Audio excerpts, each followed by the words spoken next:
नमस्ते नमस्कार साथीहरू।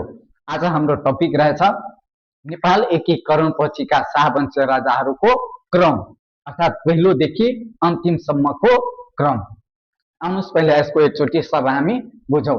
जस्तै 1 नम्बर पहिलोमा Prithvinarayan Shah, 2 number Pratap Singh Shah, 3 number Ranabahadur Shah, 4 number Girban Yuddha वीर विक्रम शाह, त्यसपछि 5 मा राजेन्द्र वीर विक्रम शाह, 6 नम्बरमा श्री 5 सुरेन्द्र वीर विक्रम शाह, 7 नम्बरमा श्री 5 पृथ्वी वीर विक्रम शाह, 8 मा श्री 5 त्रिभुवन वीर विक्रम शाह, 9 नम्बरमा श्री 5 महेन्द्र वीर विक्रम शाह, 10 नम्बरमा श्री 5 वीरेन्द्र वीर विक्रम शाह, 11 नम्बरमा श्री 5 दिपेन्द्र वीर विक्रम शाह र अन्तिम चाहिँ श्री 5 ज्ञानेन्द्र वीर विक्रम शाह। अब यसमा चाहिँ सामान्य कुरा हामीले बुझ्नुपर्ने कुराहरू यहाँ बुझिहाल्नु। सबैभन्दा पहिले त्यसपछि हामी यसलाई एकदमै सटिक ट्रिक दिनेछु तपाईलाई क्रम बुझ्नको लागि।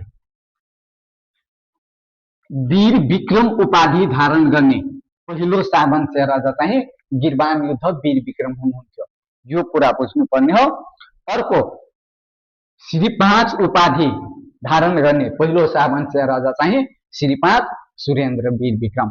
यो भन्दा अघिको भिडियोमा मैले भने थिए जंग बहादुरको बारेमा, जतिखेर मैले भिडियो बनाए थिए त्यतिखेर जंग बहादुरलाई श्री 3 को उपाधि दिने राजा चाहिँ सुरेन्द्र र सुरेन्द्रलाई श्री 5 को उपाधि दिने प्रधानमन्त्री जंग बहादुर राणा हो। यति कुरा यसमा हामी बुझिराखौं सामान्य कुरा। अब यसमा सबैभन्दा कान्छो उमेरमा नेपालकै इतिहासमा सबैभन्दा कान्छो उमेरमा अर्थात् कम उमेरमा राजा भएको व्यक्ति चाहिँ गिरबान युद्ध वीर विक्रम शाह हुन्। उहाँले चाहिँ 1.5 अर्थात् 1.5 वर्षको उमेरमा अर्थात् 1 वर्ष 6 महिनाको उमेरमा राजा हुनु भएको थियो। यो कुरा याद राख्नु होला। सबैभन्दा बढी शासन गर्ने शाहवंशीय राजा चाहिँ त्रिभुवन, उहाँले 43 वर्ष शासन गर्नु भएको थियो हो। र सबैभन्दा कम नेपालको इतिहासमा सबैभन्दा कम शासन गर्ने शाहवंशीय राजा चाहिँ दिपेन्द्र हुनुहुन्थ्यो। उहाँ चाहिँ लगभग 3 दिन, लगभग कति दिन, लगभग 3 दिन शासन गर्नुभएको थियो, त्यो पनि अचेत अवस्थामा अर्थात् आइसियुमा भन्न भयो थियो, कोमाको अवस्थामा।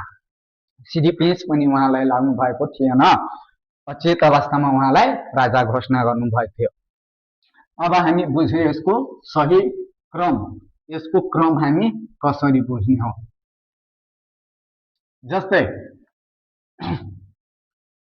पृथ्वीमा प्रताप आयो, पृथ्वीमा को आयो, पृथ्वीमा प्रताप आयो। प्रताप आएपछि प्रतापले के गर्यो, रन गर्यो अर्थात् दगुर्यो, रन मिन्स दगुर्नु। पृथ्वीमा प्रताप आयो, प्रतापले के गर्यो, रन गर्यो।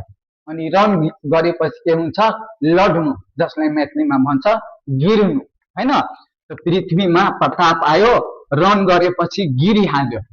अब गिरिहाल्यो त्यसपछि अब राज भन्नाले राजेन्द्र र राज कसले गर्यो, राज गर्यो कसले, सुरेन्द्रले। एकचोटि अझै बुझ्नु होला। पृथ्वीमा प्रताप आयो, प्रताप आएपछि के गर्यो, रन गर्यो, रन गरेपछि के भयो, गिरिहाल्यो। अब गिरिहालेपछि राज कसले गर्यो, सुरेन्द्रले गर्यो हो।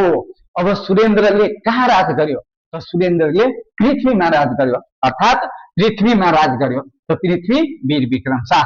अब पृथ्वीमा राज गरेपछि के भयो, पृथ्वी वीर विक्रम शाहले म त्रिभुवनको स्वामी हुँ भनेर अर्थात् तीनों लोकको म स्वामी हुँ भनेर आफूलाई ठान्न थाल्यो। अर्थात् पृथ्वीमा शासन गरेपछि आफूलाई त्रिभुवनको स्वामी अर्थात् तीनों लोकको स्वामी ठान्न थाल्यो। यहाँबाट सबैजनालाई याद छ, त्रिभुवनको छोरा महेन्द्र, महेन्द्रको छोरा वीरेन्द्र, वीरेन्द्रको छोरा दिपेन्द्र र दिपेन्द्रको काका ज्ञानेन्द्र हो। यसरी हामीले सजिलो तरिकाले यसलाई बुझ्न सक्छौं। एउटा दुईटा यसमा अझै प्रश्नहरू हामीले बुझ्नुपर्ने हो। एकीकरण पछिको पहिलो शाहवंशीय राजा पृथ्वीनारायण शाह, नेपालकै इतिहासमा अन्तिम राजा भनेर कसलाई चिनिन्छ त, ज्ञानेन्द्र हो। र नेपालको इतिहासमा 2 पटक राजा हुने व्यक्ति अर्थात् राजा ज्ञानेन्द्र हुन्। उहाँ चाहिँ एकचोटि 2 वर्ष 6 महिनाको हुँदा पनि राजा बन्नुभएको थियो, जतिखेर नेपालमा 2007 फागुन 7 गते प्रजातन्त्र स्थापना हुनुभन्दा केही दिन अगाडि। अनि पछि गएर फेरि उहाँ चाहिँ के अरे 58 को जेठ 19 गतेको चाहिँ घटनापछि राजा दिपेन्द्र बन्नुभयो अनि दिपेन्द्र बितिसकेपछि ज्ञानेन्द्र राजा बन्नुभएको थियो।